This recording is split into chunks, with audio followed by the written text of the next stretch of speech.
Tol, bakit binuhay ang tao kung mamamatay din naman? Bakit binuksan ang ilaw kung papatayin din naman sa umaga? Bakit pa tayo kumakain kung magugutom rin naman tayo? Diba? Alam mo, may purpose ang mga bagay-bagay. Ang tao may purpose din. May purpose din. Pag hindi mo na-serve yung purpose kung bakit ka buhay, sayang ang buhay mo. Sayang ang buhay mo. Pag hindi mo na-serve yung purpose kung bakit ka buhay, sayang ang buhay mo.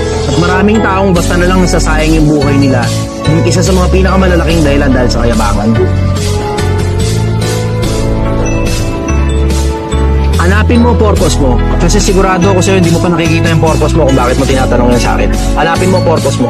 Hanapin mo yung dahilan kung bakit ka ba nabubuhay, kung bakit ka ba ginawa, kung bakit ka ba nandito. Ako nakita ko yung sa akin para magsilbi sa kapwa-tao, para magbaka sakali na meron akong pag-asa sa kabila. Yun ang nakita ko.